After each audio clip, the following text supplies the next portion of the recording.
Toute la famille est partie en voyage pour célébrer la grossesse de la maîtresse de mon mari. Silencieusement, je les ai retirés de tous les documents légaux, j'ai vendu tous les biens et les ai mis à la rue. Je me tenais devant le lourd portail en acajou d'une luxueuse demeure que je connaissais bien à Greenwich, dans le Connecticut. L'épuisement accumulé pendant le vol vers New York s'est évanoui instantanément, remplacé par un désespoir incompréhensible. J'ai inséré la clé dans la serrure, l'ai tournée une fois, puis une autre, mais le portail est resté aussi inébranlable qu'un mur de forteresse.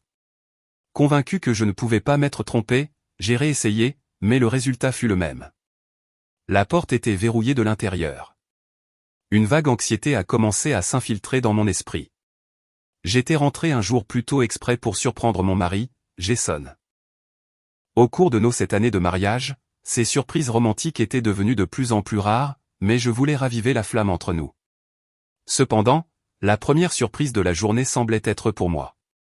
J'ai sorti mon téléphone portable et composé le numéro de Jason. La sonnerie a retenti, longue et nerveuse. Il n'a répondu qu'au 5e appel. Sa voix semblait étrangement pressée et décousue. « Allô, Sarah. Tu as déjà fini ton travail ? Eh bien, je viens d'arriver. Je suis devant le portail.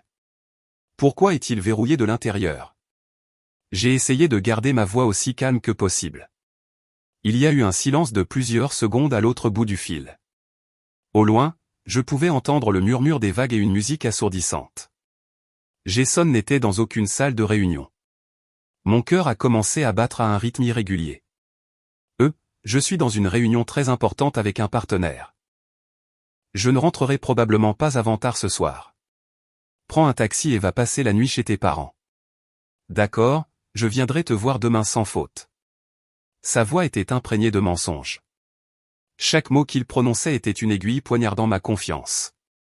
Et où se trouve cette réunion bruyante où l'on dirait que tu es à la plage ? Ai-je demandé, sentant un frisson me parcourir l'échine. Je suis en réunion à Miami, sur South Beach.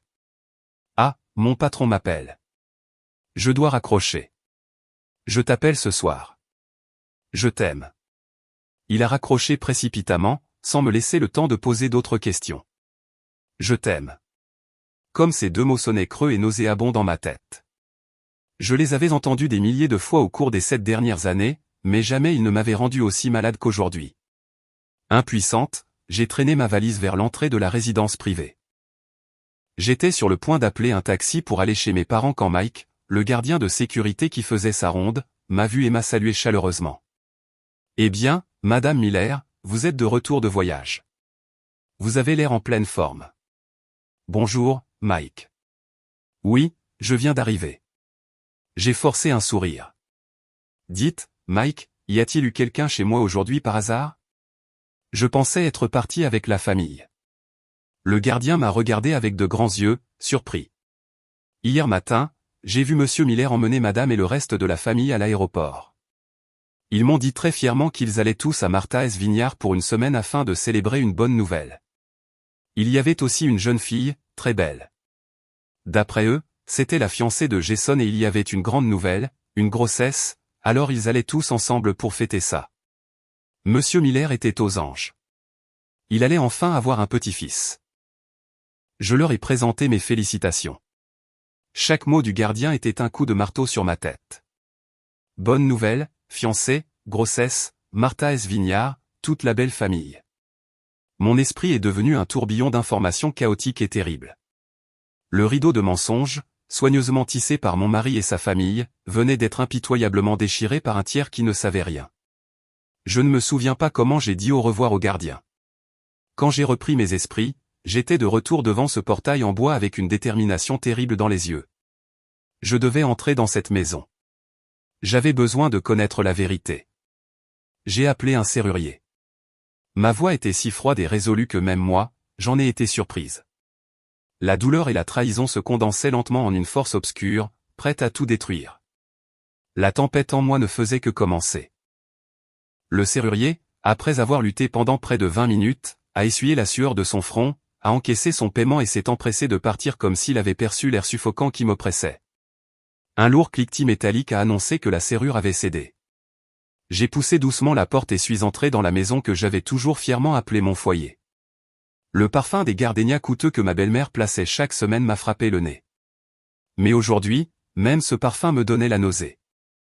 La maison était vide, mais partout il y avait des traces d'un départ précipité.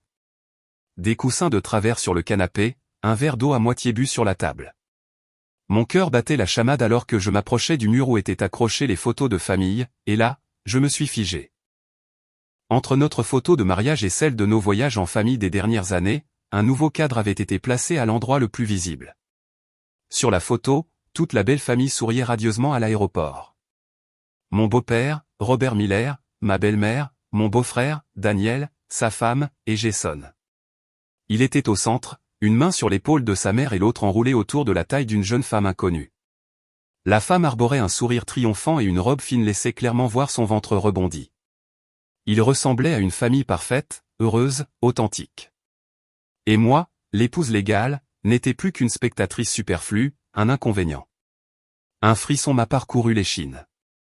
J'ai couvert ma bouche avec ma main pour étouffer un sanglot. Chancelante, je suis entré dans le bureau de Jason où se trouvait l'ordinateur que nous partagions. Avec des doigts tremblants, j'ai entré le mot de passe, notre anniversaire de mariage. Dès que l'écran s'est allumé, la première chose que j'ai vue a été la confirmation d'une réservation pour un complexe hôtelier 5 étoiles à Martha's Vineyard, réservé au nom de Jason Miller, invité Jason Miller, Chloé Wells, suite pour couple avec vue sur l'océan. Durée, 1 semaine. Une larme chaude a finalement coulé sur ma joue. J'ai cliqué sur l'application de Cloud Familial partagé, cet espace dont je me vantais souvent auprès de mes amis, leur montrant nos moments heureux. Et puis le véritable enfer s'est déroulé sous mes yeux dans un dossier intitulé « Célébration familiale à Martha's Vineyard ». Des centaines de photos étaient en train d'être téléchargées. Jason nourrissant cette femme. Ma belle-mère marchant main dans la main avec elle sur la plage avec le même regard tendre qu'elle accorderait à une fille. Mon beau-père, la main sur son ventre, souriant de satisfaction. Toute la famille portant un toast avec des flûtes de champagne. Jason et cette Chloé étaient assis en bout de table. Ils étaient heureux. Ils s'amusaient. Ils célébraient leur trahison envers moi. Dans leur monde, j'avais été complètement effacé. J'ai fait défiler les photos une par une, sentant mon cœur se déchirer. Il y avait un gros plan du visage de Chloé. Elle avait des yeux perçants et un sourire qui, se voulant innocent, était provocateur. C'était comme si elle me regardait directement, se moquant de ma stupidité et de mon ignorance. Il y avait aussi de courtes vidéos, des rires animés, la voix de ma belle-mère appelant Chloé, notre nouvelle belle-fille. La voix de Jason promettant que dès que tout serait réglé, il donnerait à la mère et au fils la place qu'ils méritaient. Tout. Tout, c'était moi, un obstacle à éliminer de leur chemin vers le bonheur, un problème à résoudre. 7 ans d'amour, 7 ans de dévouement, 7 ans de sacrifice. Tout avait été réduit à cette horrible vérité. Non seulement mon partenaire de vie m'avait trahi, mais toute sa famille, que j'avais respectée et aimée comme s'ils étaient mes propres parents. J'ai refermé l'ordinateur portable d'un coup sec. Le son a résonné dans le silence. La vérité, cruelle et indéniable, avait été révélée. Les larmes ont cessé. À la place, du plus profond de mon être, une violente flamme de haine a commencé à brûler. S'il voulait la guerre, il l'aurait. Une guerre dans laquelle je ne serais pas la perdante. Quand le choc initial est passé, un vide terrifiant s'est emparé de moi. Je me suis affalé sur le sol froid, adossé au mur, le regard perdu dans le vide. J'ai tout reconstitué dans ma tête, cherchant les signaux que j'avais manqués. Les fréquents appels urgents de Jason, ses voyages d'affaires soudains, les cadeaux coûteux dont ma belle-mère se vantait qu'un ami les avait offerts à Jason. C'étaient toutes les pièces d'une fraude élaborée dont j'avais été la seule spectatrice à ne rien remarquer. D'un pas lourd, je suis sorti sur le balcon et j'ai pris une grande bouffée d'air nocturne de New York.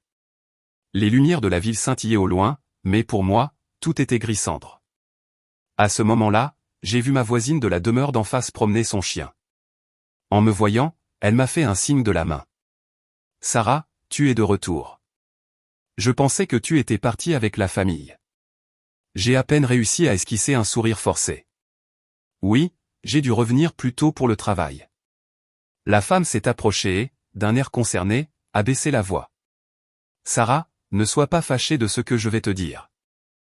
L'autre jour, avant leur départ, ta belle-mère est venue et n'arrêtait pas de se vanter de la nouvelle fiancée de Jason, de sa beauté et de son charme, et qu'elle allait donner à la famille Miller l'héritier tant attendu. Et elle m'a dit que votre mariage était brisé depuis longtemps, que ce n'était qu'une question de temps avant que vous ne finissiez au tribunal. Je me suis senti très mal pour toi en entendant ça. Quoi qu'il en soit, garde la tête haute. Chacun de ces mots était comme une lame de rasoir coupant le dernier fil de patience qui me restait.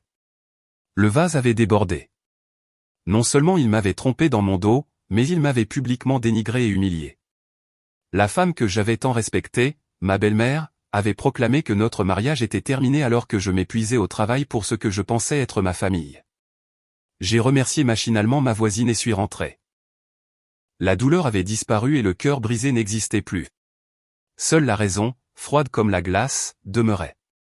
Ils ne m'avaient laissé aucune issue, donc je n'avais pas non plus à leur montrer le moindre respect. Ma première action a été de vérifier ma situation financière. J'ai ouvert l'application bancaire sur mon téléphone. Sur le compte joint, où nous avions accumulé plus de 500 000 $ en 7 ans, il ne restait que quelques centaines. L'historique des transactions était rempli de gros retraits et de transferts effectués au cours des 2 derniers mois, tous faits les jours où j'étais en voyage. Le destinataire était un nom inconnu, Chloé Wells. Mais ce n'était pas tout. J'ai examiné les cartes de crédit. La limite de la carte de Jason était presque épuisée avec des frais de marque de luxe, de restaurants chers et de voyages coûteux. Il finançait sa double vie avec notre argent, avec mon sang et ma sueur. La rage a atteint son paroxysme. Non seulement ils avaient été infidèles, mais ils m'avaient escroqué en plein visage. Ils avaient l'intention de me dépouiller de tout ce que j'avais, puis de me jeter à la rue les mains vides. Un frisson de mépris et de haine a parcouru mon corps. Non, je n'allais pas les laisser s'en tirer. Je me suis assise au bureau de l'étude et j'ai ouvert mon ordinateur portable. Mes doigts se déplaçaient rapidement et de manière décisive sur le clavier. J'ai commencé à chercher des informations sur des avocats spécialisés en divorce et sur les procédures légales de protection des actifs. La douleur s'était transformée en action. Les larmes avaient cédé la place à un plan de vengeance méticuleux et cruel. Ils m'avaient appris une précieuse leçon sur la trahison. C'était maintenant à mon tour de leur apprendre une leçon sur les conséquences. La nuit est tombée complètement sur New York, mais je n'ai pas pu dormir de la nuit. La spacieuse demeure était devenue une prison froide. Je ne pouvais plus supporter d'y rester une seconde de plus. J'ai mis quelques vêtements et, surtout, tous les documents pertinents dans une petite valise. Avant de partir, j'ai jeté un dernier regard à la maison. Notre photo de mariage accrochée au mur semblait se moquer de moi. Sans une seconde d'hésitation, je l'ai décrochée et l'ai jetée à la poubelle. Je devais rompre avec tout. J'ai conduit sans but, les larmes coulant sur mon visage. Finalement, la voiture s'est arrêtée au seul endroit auquel je pouvais penser à ce moment-là, la maison de mes parents. Ma mère a été horrifiée de voir mon apparence misérable au milieu de la nuit. Elle m'a serré fort dans ses bras et a demandé avec inquiétude, « Sarah, que s'est-il passé? Tu vas bien? Où est Jason ?» Je ne pouvais rien dire. J'ai juste pleuré dans l'étreinte chaleureuse de ma mère. Mon père est sorti de son bureau et son expression s'est durcie en me voyant. Ayant travaillé toute sa vie comme avocat et ayant vu toutes sortes de personnes dans des affaires, il a instantanément su que quelque chose de grave s'était produit. « Entre, ma chérie. Raconte-nous tout calmement. » La voix de mon père était profonde et réconfortante, et elle avait un étrange pouvoir apaisant. Sous la lumière jaune du salon, je leur ai raconté toute l'histoire, le portail verrouillé, le voyage de la belle famille à Martha S. Vineyard, la maîtresse enceinte, les photos et le compte en banque vide. J'ai commencé à sangloter, mais ma voix est devenue plus claire et plus ferme. Les pleurs initiaux se transformaient en une colère acérée. Quand j'ai eu fini, ma mère tremblait de rage. Mon Dieu, comment des gens aussi éhontés peuvent-ils exister? Toute une famille trompant ma fille. Ma pauvre Sarah, comme tu as dû souffrir, a-t-elle dit en pleurant tout en me serrant dans ses bras. Mon père n'a rien dit. Il était assis dans son fauteuil, les mains jointes et le regard perçant. Son silence était plus terrifiant que 1000 réprimandes. Quand j'ai terminé mon récit, il a lentement ouvert la bouche et chaque mot était une sentence. Ma fille, écoute-moi attentivement. Premièrement, tu as assez pleuré et souffert. À partir de maintenant, tu dois être forte. Tu n'as rien fait de mal. Ce sont eux qui ont mal agi. Tu ne peux pas t'effondrer. J'ai hoché la tête rapidement, essuyant mes larmes. Deuxièmement, a poursuivi mon père, nous n'allons pas les laisser s'en tirer comme ça. Ce n'est pas un simple cas d'adultère. C'est de l'escroquerie, du détournement de biens, et il pourrait même y avoir un crime de bigamie si la relation est prouvée. En fait, ton père ne va pas leur permettre de te traiter de cette façon. Mais, papa, qu'est-ce que je fais maintenant? Par où commencer? Ai-je demandé, la voix encore brisée. La première chose que tu dois faire est de trouver un bon avocat. Un très, très bon avocat. Mon père m'a regardé droit dans les yeux. Cela ne peut plus se résoudre avec des sentiments. Cela doit se résoudre par des voies légales. Te souviens-tu d'Alex Stone, le fils de mon ami? Il était ton camarade de classe au lycée. En ce moment, il est l'un des meilleurs avocats de New York spécialisés dans les divorces et les litiges patrimoniaux. Il est intelligent, déterminé, et ne les laissera pas te nuire. Je me suis souvenu d'Alex Stone. Nous étions camarades de classe au lycée et nous nous entendions assez bien. Il était intelligent et spirituel, mais aussi très direct. J'avais entendu dire qu'il était parti étudier à l'étranger, était devenu avocat et réussissait très bien. Je n'avais pas eu de ses nouvelles depuis longtemps. Je vais appeler Alex tout de suite. Il viendra immédiatement. En attendant, repose-toi. Cette bataille va être longue, et tu auras besoin de toutes tes forces. La détermination de mon père et l'amour de ma mère m'ont donné de la force. Je n'étais plus seul. J'avais ma famille qui me soutenait, une alliance solide et nouvellement formée. Cette nuit-là, j'ai dormi dans ma chambre d'enfant, sous la protection de mes parents. Et demain, à l'aube, ma guerre commencerait. Une guerre pour retrouver la justice, l'honneur et tout ce qui m'appartenait. Il ne s'était pas écoulé une heure depuis l'appel de mon père que la sonnette a retenti. Alex est arrivé plus tôt que prévu. Le garçon grand et maigre avec des lunettes à monture épaisse dont je me souvenais était devenu un homme imposant vêtu d'un costume de créateur. Seul son regard, vif et pénétrant derrière les verres, était resté le même. Bonsoir, monsieur et madame, et bonjour, Sarah. Alex a salué mes parents d'un signe de tête puis s'est tourné vers moi. Pendant un instant, j'ai vu une lueur de compassion dans ses yeux, mais elle a été rapidement remplacée par une concentration professionnelle. Ton père m'a mis au courant, Sarah. Allons droit au but. Ce n'est pas le moment de se lamenter. C'est le moment d'agir. J'ai besoin que tu me racontes toute l'histoire avec le plus de détails possible, sans rien omettre. Assise en face d'Alex, j'ai tout raconté à nouveau. Cette fois sans larmes ni sanglots, juste un récit clair et froid. Je lui ai montré les photos, la confirmation de réservation et les captures d'écran que j'avais prises du relevé bancaire. Mon père était assis à côté de nous, ajoutant quelques détails de son point de vue d'avocat chevronné. Pendant que je parlais, Alex tapait rapidement sur sa tablette. Plus il en entendait, plus son expression devenait sérieuse. Quand j'ai eu fini, il a levé les yeux. Son regard était aussi acéré qu'un scalpel. La situation est plus grave que je ne le pensais, a dit Alex sans détour. Ce n'est pas une simple demande de divorce pour adultère. C'est un cas d'escroquerie organisée. Ils ont tout planifié méticuleusement pour voler tes biens, mais ils ont commis une erreur fatale. Ils ont été trop arrogants et ont laissé trop de preuves. Alex a tourné l'écran de sa tablette vers moi. Dessus, il y avait une carte mentale clairement dessinée. Voici notre stratégie. Nous allons attaquer sur 3 fronts. Premièrement, l'adultère et la rupture unilatérale de la fidélité conjugale. Les photos, les vidéos, le témoignage des voisins et les emails de réservation sont plus que suffisants. Nous pouvons déposer une plainte pour cohabitation avec une autre personne, maintenant une relation analogue au mariage, ce qui pourrait entraîner des conséquences pénales. Mon cœur battait la chamade. Conséquences pénales. Je n'avais jamais pensé à pousser Jason à cet extrême, mais je me suis alors souvenu de l'image de lui enlaçant sa maîtresse, de sa famille souriant radieusement de ma douleur, et toute lueur de doute a disparu. Deuxièmement, a poursuivi Alex, et le plus important, le front financier. Nous devons prouver que Jason a détourné des biens conjugaux, détourné des fonds et même potentiellement falsifié ta signature pour obtenir des prêts. Tu as dit qu'il est le directeur de l'entreprise familiale, n'est-ce pas? Nous avons besoin de toutes les informations sur cette entreprise. Nous exigerons un audit indépendant. Je soupçonne qu'il a utilisé l'argent de l'entreprise pour acheter une maison ou une voiture à cette femme. Et comment allons-nous obtenir ces informations? Ai-je demandé avec inquiétude. Juste à ce moment-là, la sonnette a de nouveau retenti. Ma mère a ouvert et celui qui est entré était mon cousin Marc. Il était en civil, mais sa posture et sa démarche ne cachaient pas sa profession de policier. « Oncle, je suis venu dès que tu as appelé », a dit Marc en me regardant avec inquiétude. « Tu vas bien ? » ?»« Oui, ça va. » J'ai secoué la tête. « Marc, juste attends. Nous avons besoin de ton aide », a dit mon père en expliquant la situation à Marc. En l'entendant, le visage de mon cousin s'est durci. Il m'a tapoté l'épaule et s'est adressé à Alex. « Comment puis-je aider ? Dis-moi. »« Nous avons grandement besoin de ton aide », a dit Alex avec un sourire calculé. « Premièrement, enquête sur l'identité d'une certaine Chloé Wells. Je soupçonne que cette femme est une mauvaise nouvelle.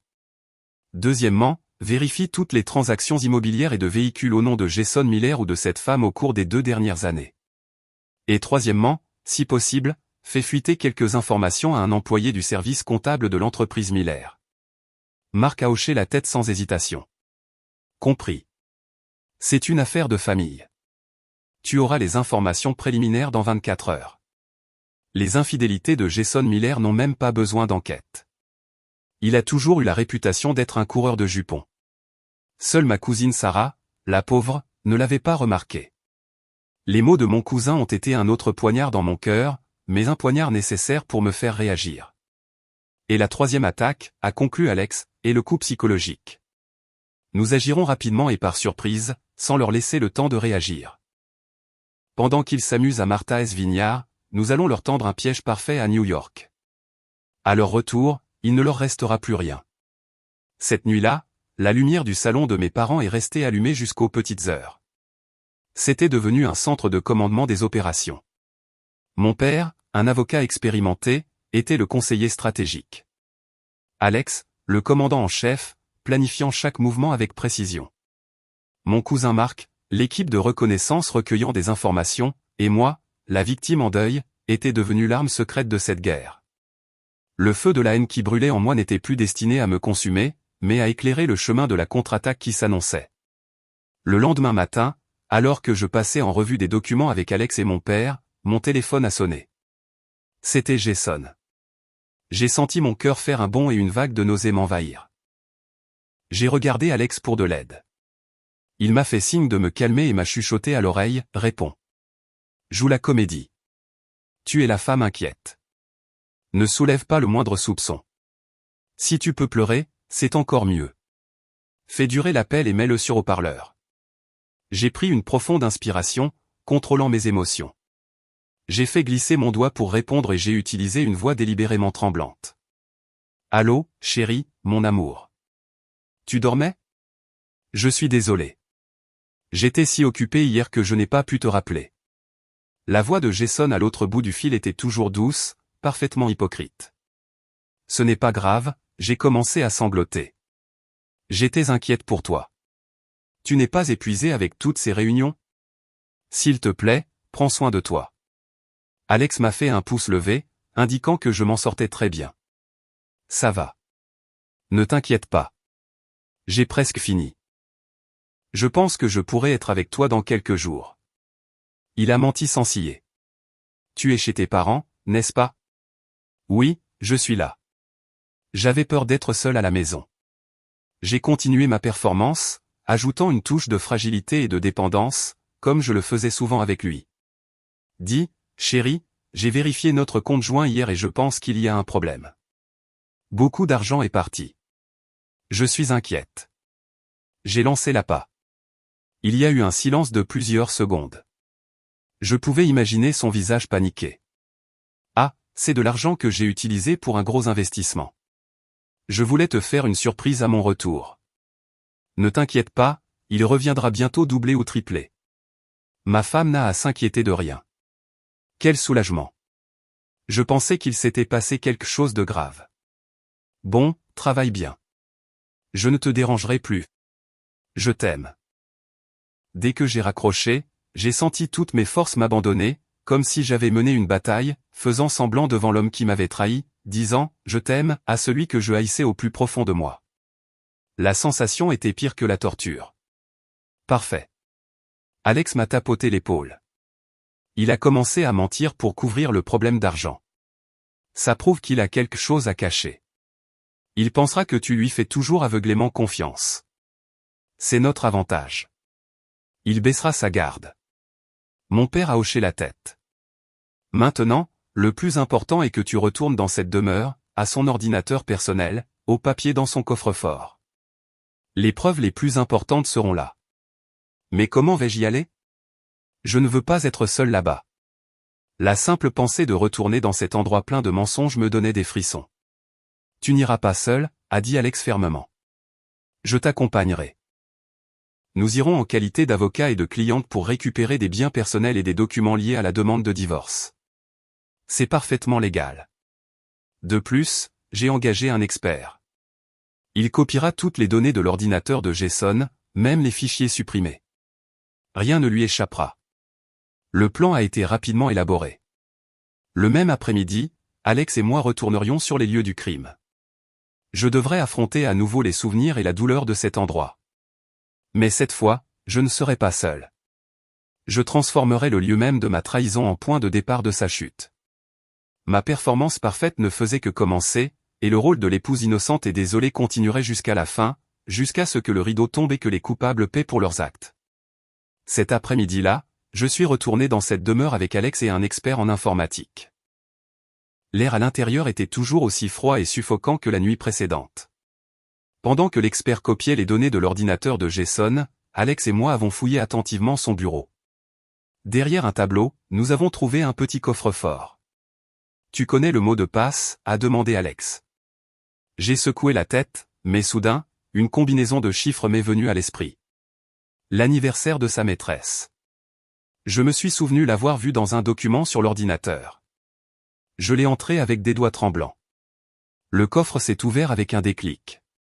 À l'intérieur, il n'y avait pas beaucoup d'argent liquide, mais il était rempli de contrats de prêt et de documents que je n'avais jamais vus.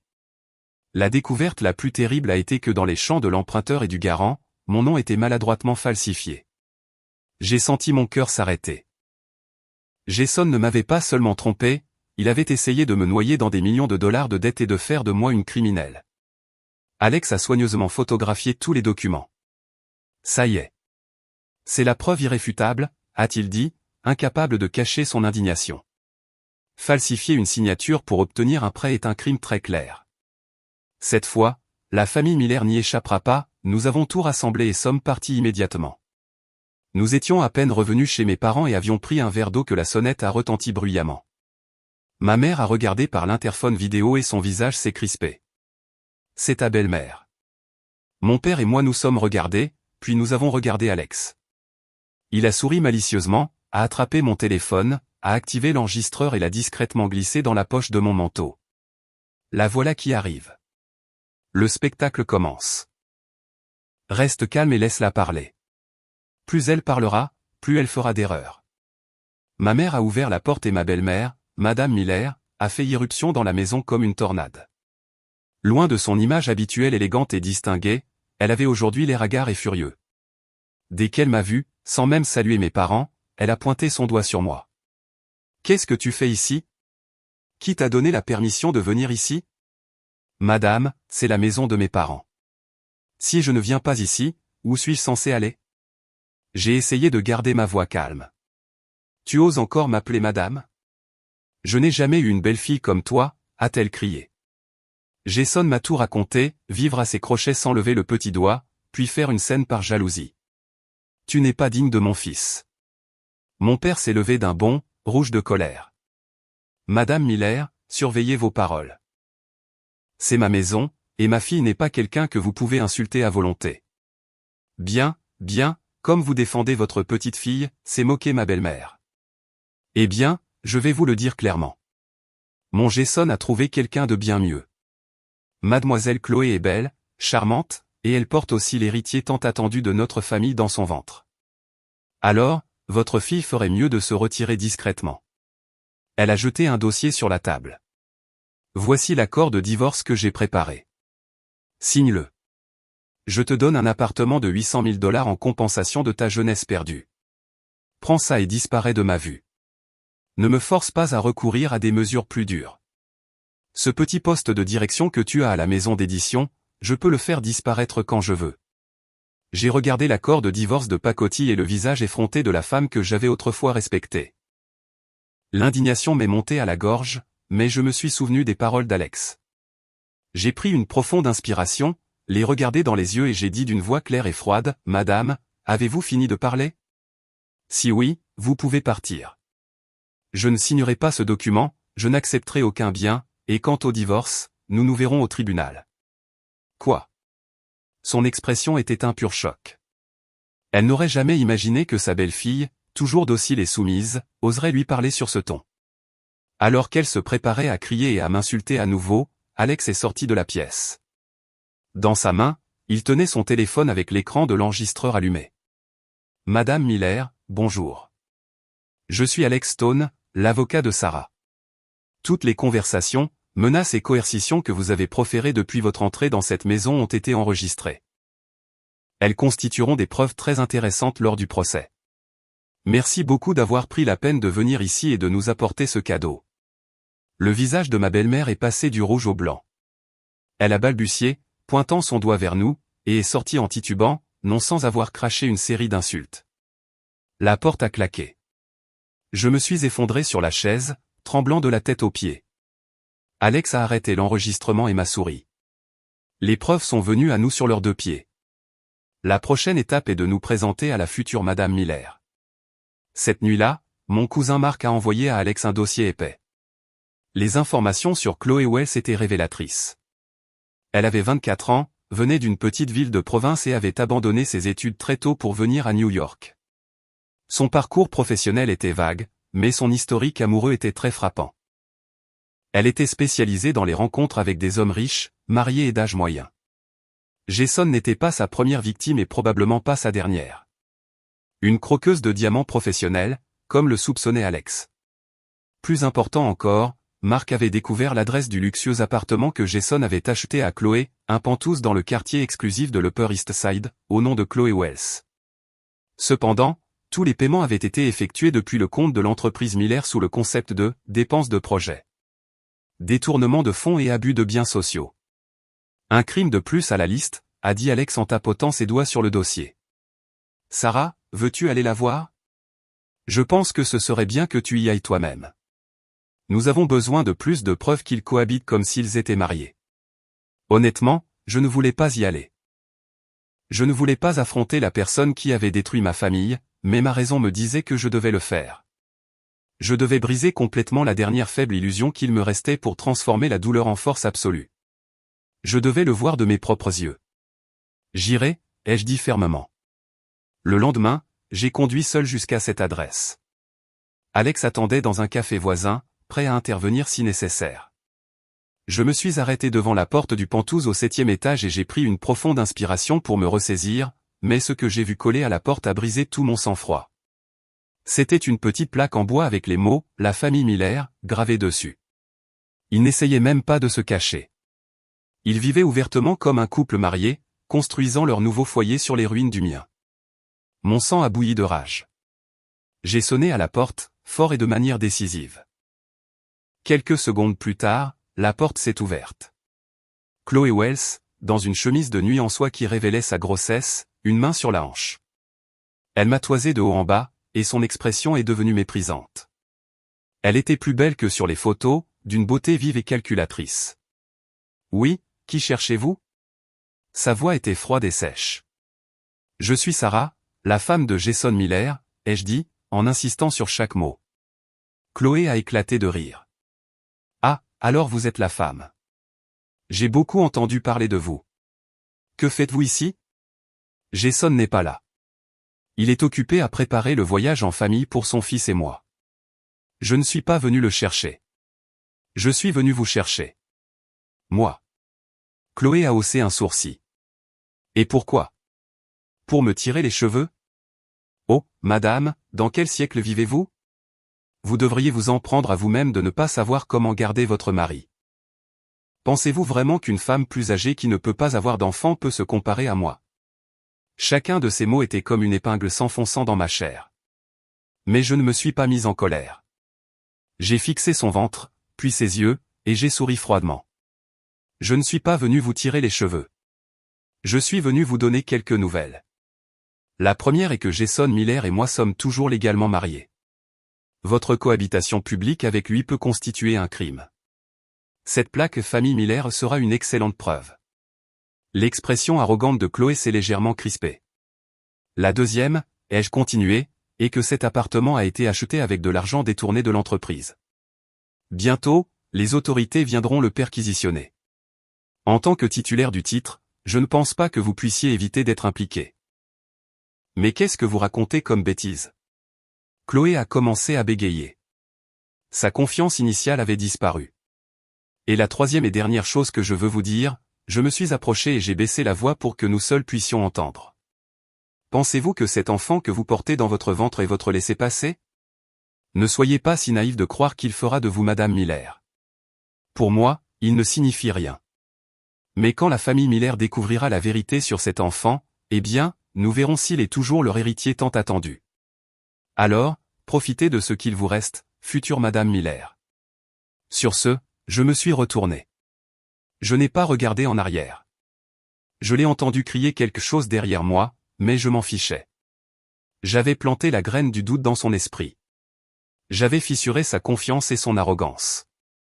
Dans cette confrontation, j'avais gagné, et ce n'était que le début. Après la confrontation avec Chloé, je me suis curieusement senti plus légère. La haine était toujours là, mais elle ne me consumait plus aveuglément. C'était maintenant une flamme contrôlée, une source d'énergie pour exécuter la prochaine étape. Le lendemain matin, Alex et moi sommes allés à la banque. Suivant ses conseils, j'ai demandé le gel immédiat de tous les comptes joints et des cartes familiales que Jason utilisait. Au début, l'employé de la banque a hésité. Mais quand Alex a présenté le certificat de mariage et les preuves de la dissimulation des biens de Jason, ils ont rapidement coopéré. Le peu d'argent restant sur mes comptes a été transféré sur un nouveau compte exclusivement à mon nom. C'est la première étape pour lui couper les vivres, a expliqué Alex. Sans argent, il ne pourra pas maintenir son style de vie luxueux avec sa maîtresse, et il paniquera bientôt. L'étape suivante était encore plus audacieuse. Par l'intermédiaire d'un cabinet d'audit indépendant de confiance recommandé par mon père, Alex a envoyé une demande officielle à la Miller Company. Elle exigeait la présentation et l'audit de toutes les copies des livres comptables des 3 dernières années. En tant qu'épouse légale du directeur et partie intéressée, j'en avais tout à fait le droit. La demande incluait également un avertissement, si l'entreprise ne coopérait pas, nous engagerions une action en justice et demanderions une intervention judiciaire. C'était une attaque directe contre la source de revenus de toute la famille Miller.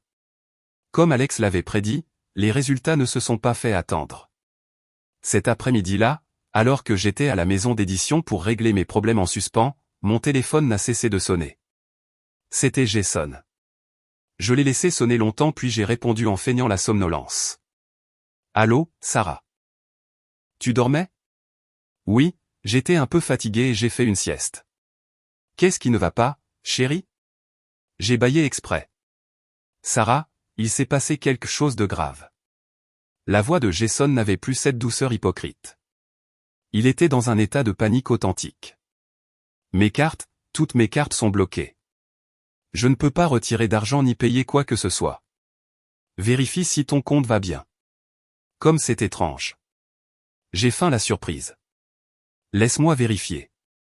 Oh, notre compte joint est bloqué aussi. Peut-être qu'il y a eu une erreur à la banque, chérie. Ou peut-être qu'il y a eu un problème avec cet investissement que tu as fait, et ils l'ont temporairement gelé pour vérifier. J'ai habilement renvoyé la balle de la responsabilité. Il y a eu un silence de l'autre côté. Il devait probablement transpirer à grosses gouttes. Le grand investissement qu'il avait inventé se retournait maintenant contre lui. Je suis sûr que c'est ça, a dit Jason, inquiet. Je vais appeler la banque pour voir ce qu'ils disent. Dit Sarah. Et un cabinet d'audit réputé est venu à l'entreprise aujourd'hui pour demander les livres de compte. Ce n'est pas toi qui as fait ça, n'est-ce pas? Un audit? Je n'en avais aucune idée, ai-je répondu innocemment. C'est peut-être un audit de routine ou quelque chose comme ça. Notre entreprise est digne de confiance. Ne t'inquiète pas tant et profite du voyage. Je m'occuperai de tout à la maison. J'ai raccroché et j'ai eu un sourire froid. Je m'occuperai de tout. Oui, je m'occuperai de lui et de sa famille avec le plus grand soin. Je leur couperai les tentacules un par un jusqu'à ce qu'ils s'étouffent dans le marécage de mensonges et de cupidité qu'ils avaient eux-mêmes créé. La première contre-attaque avait été un succès retentissant. Il était maintenant temps de regarder le poisson qui avait mordu à l'hameçon se débattre. Au cours des jours suivants, Jason n'a cessé d'appeler. Parfois, il essayait de me flatter. D'autres fois, il exigeait des explications avec colère, mais j'ai toujours parfaitement joué mon rôle de l'épouse innocente, ignorante de tout. Pendant ce temps, à New York, notre machine à vengeance fonctionnait sans heurts et sans pitié. Un soir, Alex m'a appelé d'une voix urgente. « Sarah, des nouvelles fraîches. » Jason Miller essaie d'enregistrer la résidence de ses parents, de son frère et de sa belle-sœur à ta demeure. J'ai senti mon cœur faire un bond. Pourquoi? Que va-t-il faire pour légaliser leurs revendications sur la maison? La voix d'Alex était tranchante. La demeure est un bien conjugal, mais l'acte de propriété n'est qu'à ton nom. Si toute la famille y est enregistrée, ils l'utiliseront comme excuse pour plaider au tribunal plus tard. Ils diront que c'était la seule résidence familiale, qu'ils ont contribué à son entretien et à sa rénovation. Ils peuvent inventer n'importe quoi. Nous devons l'arrêter maintenant. Et comment faire? Ai-je demandé, inquiète. Ne t'inquiète pas, j'y comptais bien. Et c'est maintenant que nous allons utiliser notre atout dans la manche, a dit Alex avec confiance. Tu te souviens des documents de prêt avec la signature falsifiée que nous avons trouvés dans le coffre? Ce ne sont pas seulement des preuves de fraude, mais aussi de la dépravation morale de toute cette famille. Nous n'allons pas seulement empêcher l'enregistrement de la résidence. Nous allons faire annuler la leur. Annuler leur enregistrement de résidence. Je suis resté figé. C'était une attaque dévastatrice. Cela transformerait toute une famille en citoyens fantômes. Ils ne pourraient effectuer aucune transaction civile, acheter, vendre, voyager, ni même recevoir de soins médicaux. Est-ce possible? Ma voix tremblait. Pour d'autres, ce serait difficile, mais pour nous, c'est possible, a ri Alex. Ton cousin, l'officier Marc, est la clé. Le lendemain matin, je suis allé avec Alex et Marc au poste de police. Marc a utilisé sa position et ses contacts pour nous obtenir un rendez-vous direct avec le capitaine du commissariat. Dans le bureau solennel, j'ai raconté tous les faits. L'infidélité de Jason, la fraude aux actifs et le complot pour voler la demeure. Alex, en tant qu'avocat, a ajouté les arguments juridiques pointus, mais le coup de grâce a été le dossier que Marc a posé sur le bureau. Le capitaine Marc a commencé, ce sont les preuves que aime. Jason Miller a falsifié à plusieurs reprises des documents et la signature de sa femme Sarah pour exécuter des prêts et des transactions illégales d'une valeur de plusieurs millions de dollars. Cet acte démontre la mauvaise foi du sujet et son intention de commettre une fraude et un enrichissement illicite. Actuellement, la famille Miller tente d'enregistrer sa résidence au domicile de Sarah pour usurper sa propriété. Nous pensons que l'enregistrement de résidence actuelle de cette famille peut également comporter des éléments frauduleux et opaques. Par conséquent, pour prévenir de nouveaux actes illégaux et faciliter l'enquête, nous demandons formellement le blocage administratif temporaire des numéros de sécurité sociale, SSN, et des registres de résidence de tous les membres de la famille Miller, et leur annulation ultérieure si les faits sont confirmés. Le capitaine a examiné le dossier, son front se plissant de plus en plus. Il m'a regardé avec compassion, puis a hoché la tête en direction de Marc. Compris. Je m'occuperai personnellement de cette affaire. Ne vous inquiétez pas, elle sera traitée avec rigueur et conformément à la loi. En quittant le poste, le soleil de New York brillait, mais j'ai ressenti un frisson. Je venais de porter un coup fatal à toute cette famille. Je leur avais enlevé le droit le plus fondamental d'un citoyen. Bientôt, ils se rendraient compte que sans leur SSN, ils n'étaient personne. Leurs vacances allaient se terminer par un cauchemar qu'ils n'auraient jamais pu imaginer. Pendant que la famille Miller se noyait à Martha's Vineyard, piégée avec des cartes inutiles et un avenir administratif incertain, j'ai décidé de porter le coup final. Une attaque qui ne serait pas seulement légale ou financière, mais psychologique, une attaque qui leur fermerait complètement la voie du retour. Je veux vendre la demeure, ai-je dit à Alex dans son bureau. Alex a failli laisser tomber sa tasse de café. Qu'est-ce que tu dis? Vendre la demeure? Oui, je vais la vendre maintenant, ai-je dit d'une voix qui n'admettait aucun doute. C'est ma propriété. C'est à mon nom. Son statut administratif est gelé. Ils ne peuvent pas m'en empêcher. Je veux qu'à leur retour, ce qui les accueille ne soit pas leur maison, mais une porte avec un nouveau propriétaire. Alex m'a regardé avec un mélange de surprise et d'admiration. Tu es vraiment impitoyable, mais j'aime ça. C'est le meilleur coup possible. Non seulement tu sécurises une somme d'argent importante pour commencer ta nouvelle vie, mais tu détruis complètement le symbole de leur succès, ce qu'ils considéraient comme leur foyer, tu briseras leur volonté. Mais vendre une maison de 4,5 millions de dollars n'est pas quelque chose qui se fait du jour au lendemain, a dit mon père, qui était avec nous, inquiet. Je ne la vendrai pas pour 4,5 millions, ai-je répondu.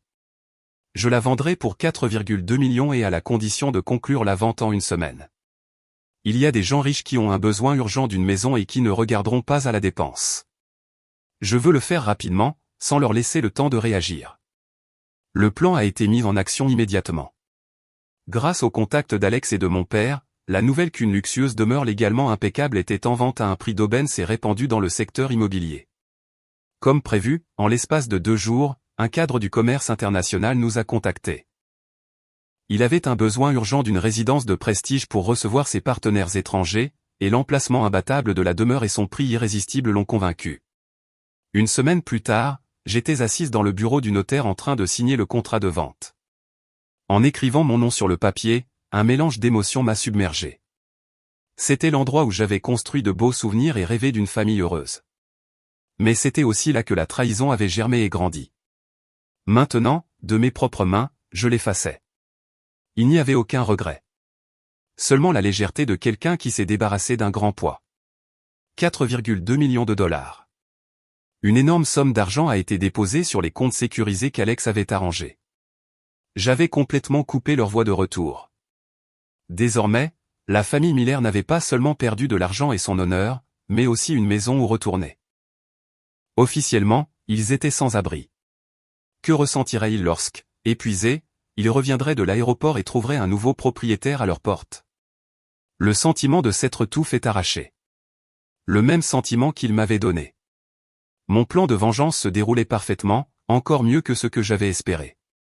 Mon plan de vengeance se déroulait parfaitement. Chaque pas que je faisais enfonçait la famille Miller de plus en plus loin dans le gouffre du désespoir.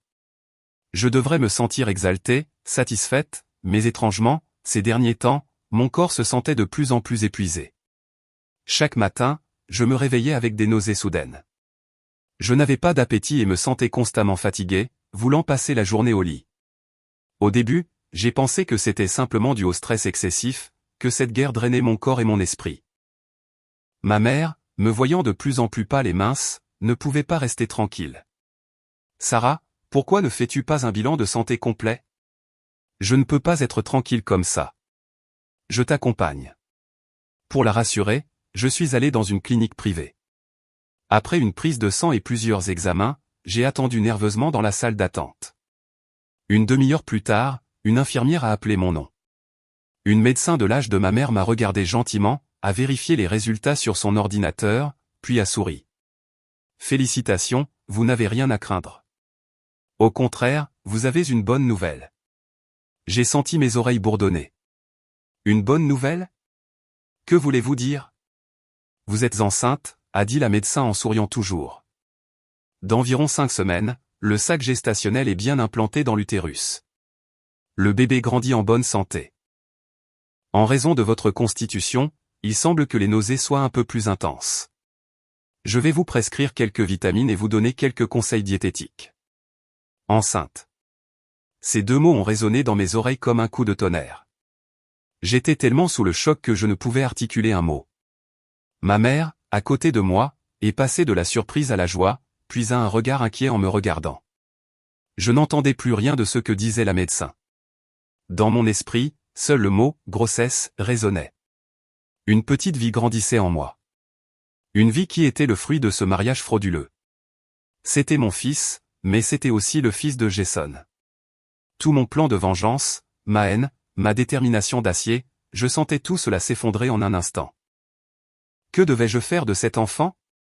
Le garder ?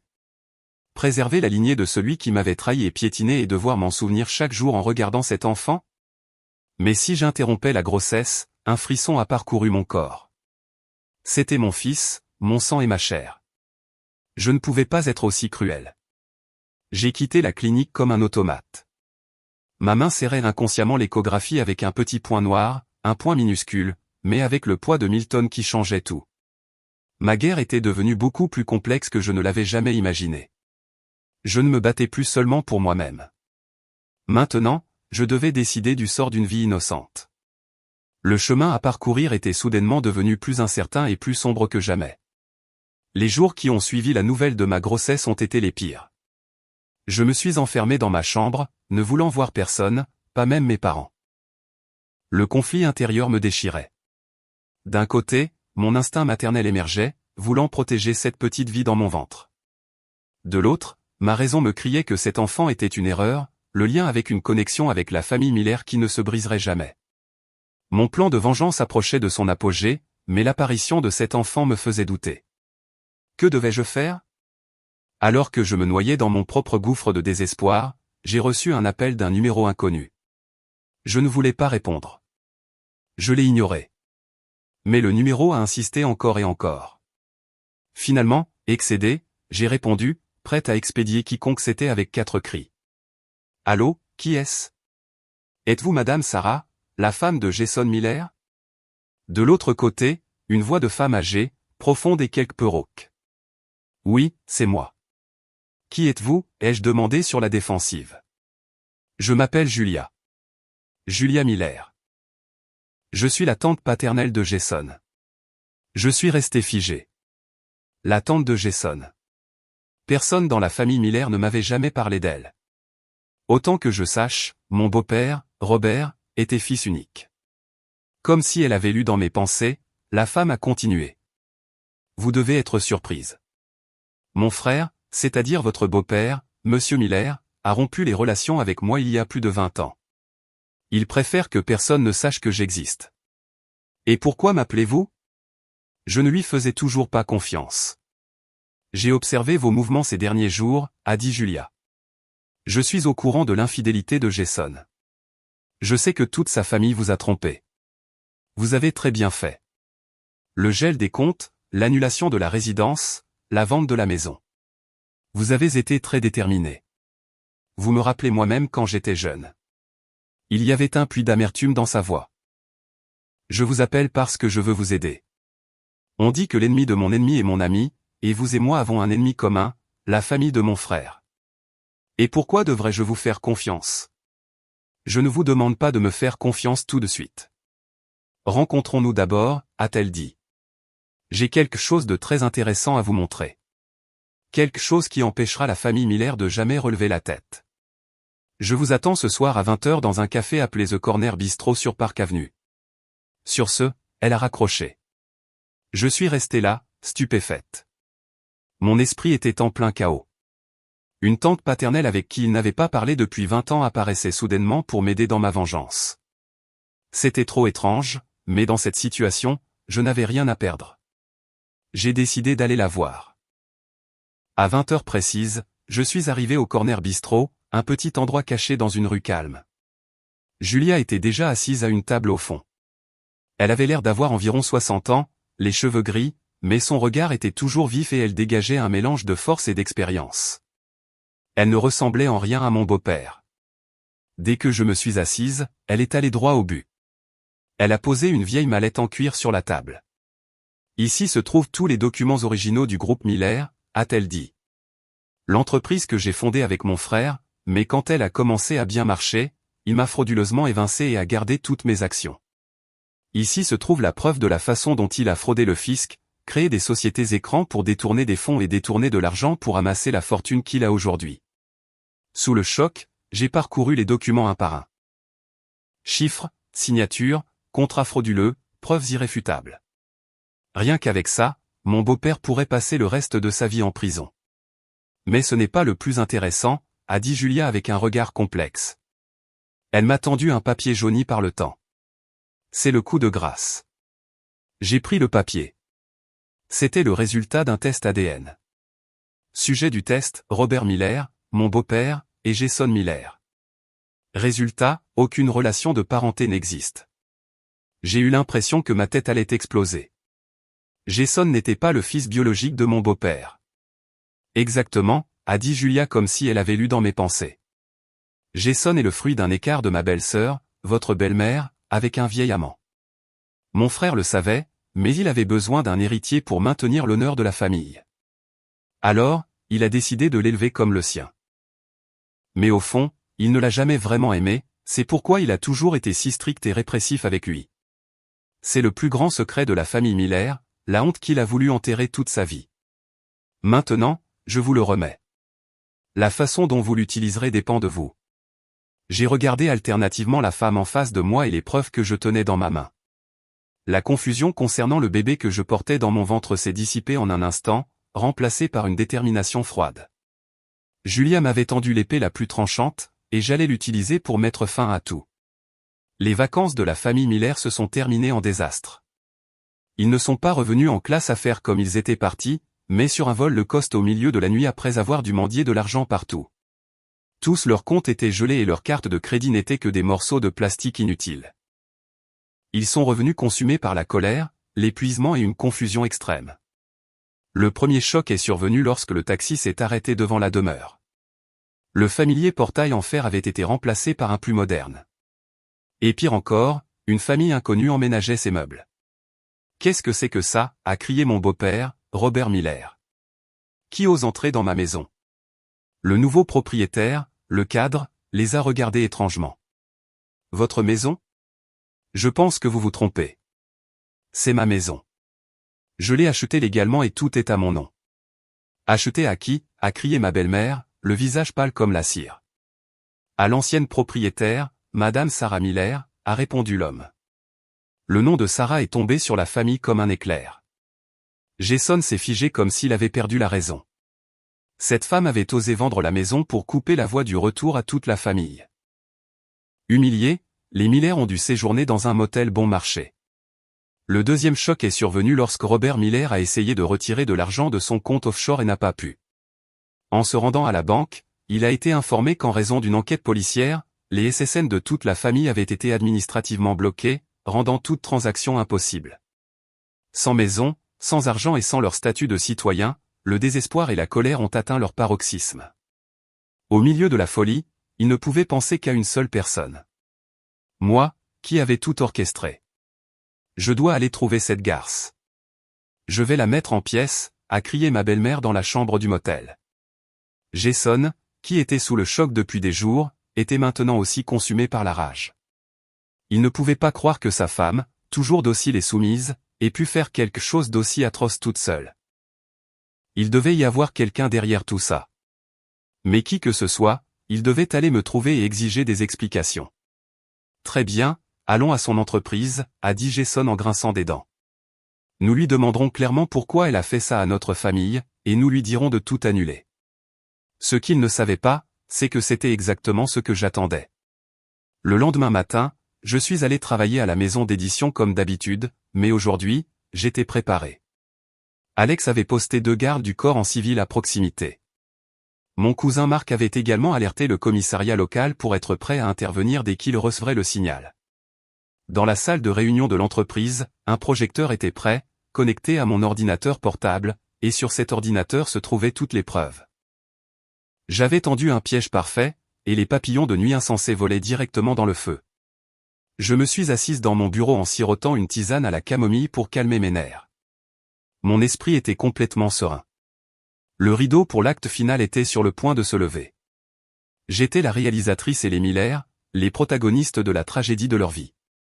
Juste avant de quitter la maison pour l'entreprise, j'ai reçu un appel de Marc. Sa voix semblait excitée. « Sarah, j'ai les résultats.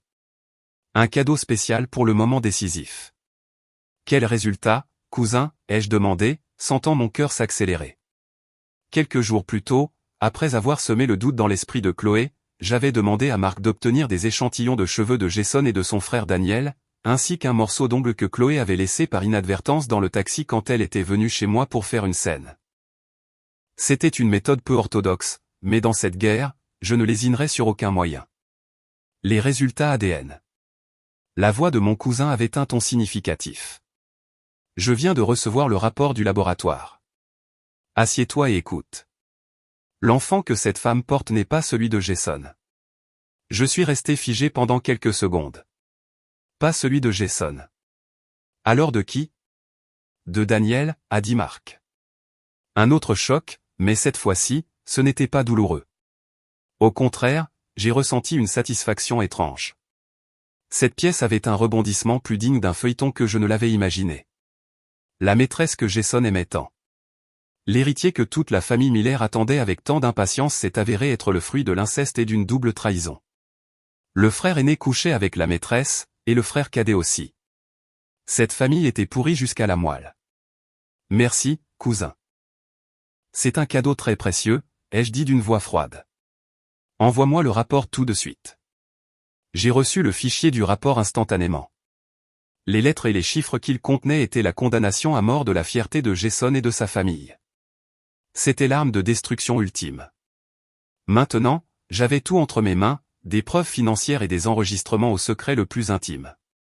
J'ai calmement enregistré le fichier du rapport dans un dossier séparé appelé « Final ». Tout était prêt. Je me suis regardé dans le miroir, ajustant ma tenue.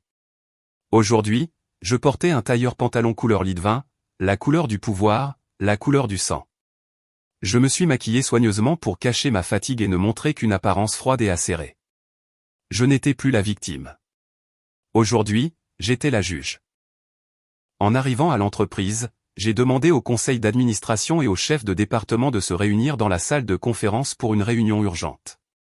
Je leur ai dit que c'était une affaire personnelle mais qu'elle pouvait affecter la réputation de l'entreprise et je les ai invités à assister au spectacle. La curiosité les a tous rassemblés dans la pièce. Je voulais que tout le monde soit témoin de la chute des Miller. Je voulais qu'ils ressentent l'humiliation publique et la honte. Le piège était tendu. L'appât était jeté et la bête blessée courait follement vers lui. Vers 10 heures du matin, la famille Miller a fait irruption en grand tumulte. Sans passer par la réception, ils sont montés directement à mon étage et ont semé le chaos dans le bureau. En tête se trouvait Jason, le visage rouge de colère et de manque de sommeil, suivi de ses parents, de son frère Daniel et de la femme de Daniel. « Sarah, sors d'ici tout de suite » a hurlé Jason, sans se soucier des regards stupéfaits de mes collègues. Je suis sorti calmement de mon bureau et les regardai dans les yeux. « À quoi rime tout ce vacarme, monsieur Miller? Tu oses encore faire l'innocente ?» Ma belle-mère s'est jetée sur moi pour me gifler, mais a été interceptée par les gardes du corps. « Que as-tu fait à notre famille? Pourquoi la maison a-t-elle été vendue? Pourquoi les comptes sont-ils bloqués? Pourquoi notre résidence a-t-elle été annulée? » J'ai souri doucement. Je pense que ces questions se règlent mieux dans la salle de réunion. Il y a trop de monde ici. D'ailleurs, par coïncidence, j'ai quelque chose que j'aimerais vous montrer. Sur ce, je suis entré dans la salle de réunion où les cadres et mes collègues étaient déjà assis. Les Miller, bien que méfiants, m'ont suivi en groupe pour clarifier les choses. Une fois tout le monde assis, j'ai pris la télécommande du projecteur et suis monté sur le podium. La porte de la salle de réunion s'est fermée. « Famille Miller, bienvenue » ai-je commencé. Ma voix a résonné dans la pièce. Je vous ai réunis ici aujourd'hui pour vous présenter une petite pièce de théâtre mettant en scène votre propre famille. Le titre de la pièce est « La trahison ». L'écran du projecteur s'est allumé. La première image était une collection de photos de Jason et Chloé à Martha S. Vineyard dans des poses intimes. Un murmure a parcouru la salle et le visage de Jason est devenu blanc comme un linge. Acte 1, l'adultère, ai-je dit d'une voix monotone. Monsieur Jason Miller, pendant son mariage légal avec moi, a entretenu une relation publique avec mademoiselle Chloé Wells et l'a mise enceinte. Toute la famille Miller, connaissant ce fait, a consenti, dissimulé et même célébré cela avec joie. J'ai appuyé sur le bouton suivant. L'écran a changé pour afficher les relevés bancaires et les contrats de prêt avec ma signature falsifiée. Acte 2, la fraude. Monsieur Jason Miller a détourné des fonds de l'entreprise, détourné des biens conjugaux et falsifié ma signature pour obtenir des prêts d'une valeur de plusieurs millions de dollars. Il est impossible que le président, monsieur Robert Miller, n'en sache rien. Mon beau-père s'est levé d'un bond. Espèce de garce. Comment oses-tu me diffamer? Vous diffamer? J'ai ri froidement. Alors écoutons cet enregistrement. La voix de ma belle-mère a retenti clairement dans les haut-parleurs. Signe-le. Je te donne un appartement de 800 000 $ en compensation. Ne me force pas à recourir à des mesures plus dures. Ce petit poste de direction que tu as à la maison d'édition, je peux le faire disparaître quand je veux. Toute la salle a retenu son souffle. Ma belle-mère a titubé et s'est affalée sur sa chaise, sans une once de couleur sur son visage. Et maintenant, le plat de résistance, ai-je dit, fixant mon regard sur Jason. Tu étais très fier de ton futur fils, n'est-ce pas? L'héritier tant attendu des Miller. J'ai de nouveau appuyé sur le bouton. Le rapport ADN est apparu à l'écran. J'ai lu à haute voix, mot pour mot, résultat du test ADN entre Monsieur Daniel Miller et le fœtus de Mademoiselle Chloé Wells. Conclusion, la paternité est établie. Toute la famille Miller s'est figée. Jason a fixé son frère, son expression passant de l'incrédulité à la folie, tandis que la femme de son frère s'est évanouie sur place. Mais nous n'avons pas encore terminé, ai-je dit d'une voix glaciale. Il y a un dernier secret. Un secret que le président Robert Miller garde depuis des décennies. J'ai projeté l'ancien résultat du test ADN que Julia m'avait donné. M. Jason Miller, ce fils que son père a toujours réprimé et traité durement, n'est en fait pas son fils biologique. C'était la goutte d'eau qui a fait déborder le vase. Jason s'est complètement effondré, hurlant comme un animal blessé et se jetant sur moi pour m'étrangler. Je vais te tuer. Mais avant que ses mains ne m'atteignent, la porte de la pièce s'est ouverte en grand. La police a fait irruption. Tout le monde, ne bougez plus. Mark était en tête et a froidement passé les menottes à Jason. Jason Miller est en état d'arrestation pour tentative d'agression. Monsieur Robert Miller, Madame Miller, Monsieur Daniel Miller, vous allez devoir nous accompagner au poste pour des crimes présumés de fraude, détournement de fonds, diffamation et complicité d'adultère. Toute la famille Miller a été emmenée de force sous le regard stupéfait des employés de l'entreprise. La pièce était terminée. En les regardant être emmenés, j'ai inconsciemment posé ma main sur mon ventre. La tempête était passée et j'étais la seule survivante. L'incident à la maison d'édition a explosé comme une bombe. Une vidéo de la confrontation, secrètement enregistrée par l'un de mes collègues, a fuité sur les réseaux sociaux. Du jour au lendemain, mon histoire est devenue le centre de toutes les conversations. Les principaux journaux numériques ont rapidement publié des titres, une cadre d'édition révèle l'infidélité, la fraude et les secrets de berceau choquants d'une famille de cadres éminents. La tempête médiatique a été énorme, mais cette fois, au lieu de m'engloutir, elle m'a propulsé. L'opinion publique était presque à 100% de mon côté. On m'appelait là, Rose d'acier, louant mon intelligence, ma force et ma détermination. Les gens étaient indignés par le comportement de la famille Miller, condamnant la cruauté de Jason, l'effronterie de ma belle-mère et la corruption de toute une famille. Les forums de femmes étaient en feu, prenant mon histoire comme un exemple de la manière de se défendre dans un mariage. Au cœur de l'ouragan, j'ai opté pour le silence. J'ai demandé un long congé et suis retourné chez mes parents, évitant toute attention médiatique. La seule chose qui m'importait maintenant était la petite vie qui grandissait en moi. Ce soir-là, j'étais assise dans le salon avec mes parents. Mon père, après avoir lu un article sur moi, m'a regardé longuement. « Ma fille, que vas-tu faire pour l'enfant ?» a-t-il demandé de sa voix grave et chaleureuse. J'ai caressé mon ventre en silence. Ma mère a pris ma main et a dit avec un regard plein d'amour, « Quelle que soit la décision que tu prendras, ton père et moi serons toujours à tes côtés. Si tu veux l'avoir, nous t'aiderons à l'élever. C'est notre petit-fils, notre sang. Il n'est coupable de rien. » Les paroles de ma mère m'ont fait monter les larmes aux yeux. Elle avait raison. L'enfant n'était pas à blâmer. La faute incombait aux adultes. J'avais pris ma revanche. J'avais fait payer ceux qui m'avaient fait du mal. Je ne pouvais pas maintenant, à cause de ma propre haine, enlever le droit de vivre à une vie innocente. Je vais l'avoir, ai-je dit fermement. Et je vais l'élever pour qu'il soit une personne merveilleuse. C'est mon fils, seulement le mien. Mon père a hoché la tête avec un soupir de soulagement. Bien pensé. Ma fille est devenue une vraie femme. À peu près à la même époque, une autre protagoniste de l'histoire prenait également ses propres décisions. Chloé Wells, en voyant la vidéo qui avait déchaîné la tempête et sachant que tous les secrets avaient été révélés et que la famille Miller était finie, n'a pas hésité un instant.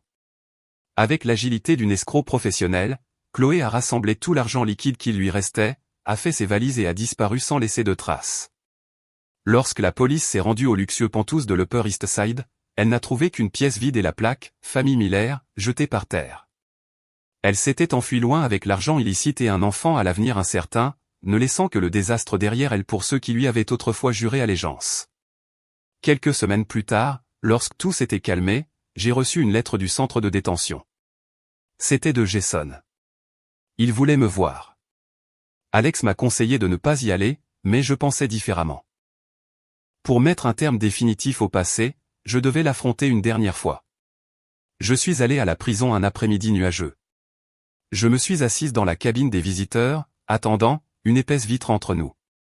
Quelques minutes plus tard, Jason est apparu. Je l'ai à peine reconnu. Le bel homme arrogant d'avant était maintenant un homme en uniforme de prison ample, les cheveux rasés et les yeux creusés par l'insomnie et le désespoir. En me voyant, il s'est précipité vers la vitre. Une faible lueur d'espoir est apparue dans ses yeux. « Sarah, tu es venue. Je savais que tu viendrais, » a-t-il dit d'une voix rauque. Je suis restée assise, sans expression. « Sarah, je suis désolé. » Jason a fondu en larmes. Je sais que tout ce que je peux dire maintenant est inutile, mais je suis vraiment désolé. J'ai eu tort. J'étais une ordure. La pire personne du monde. Je t'ai trahi. Je t'ai fait du mal. Frappe-moi, insulte-moi, tout ce que tu veux, mais s'il te plaît, pardonne-moi. Le pardon? J'ai eu un sourire froid. Penses-tu que mon pardon changera quoi que ce soit? Fera-t-il disparaître le mal que tu m'as fait? Libérera-t-il ta famille de la justice? Je sais que non. Jason a secoué la tête désespérément. Je n'ai même pas le droit de te le demander. Je voulais juste te voir pour te dire quelque chose. Son regard s'est posé de manière complexe sur mon ventre. L'enfant. Tu l'as toujours, n'est-ce pas? Je n'ai pas répondu. Je l'ai juste fixé. Sarah, s'il te plaît, a-t-il plaidé, pressant ses mains contre la vitre. Prends soin de notre fils. Il n'est coupable de rien. Il est mon sang. S'il te plaît, donne-moi la chance d'être son père, même depuis la prison. Quand je sortirai, je travaillerai comme une bête toute ma vie pour vous dédommager tous les deux. Mon fils, les jeux corrigés d'une voix glaciale. Cet enfant est mon fils. Il n'a rien à voir avec toi ni avec la famille Miller. Jason s'est figé, mais a ensuite hoché la tête amèrement. Oui, ton fils. Tant que tu prends soin de lui, je suis satisfait. Il a hésité un instant, puis, baissant la voix comme pour chuchoter, a ajouté. Il y a encore une chose que je dois te dire. Ma tante, méfie-toi de cette femme, de Julia. J'ai froncé les sourcils. Cette femme n'est pas aussi simple que tu le penses, a dit Jason, la terreur dans les yeux. Elle déteste notre famille, mon père. Elle ne t'a pas aidé par gentillesse, mais pour ses propres intérêts. Sa cruauté dépasse tout ce que tu peux imaginer.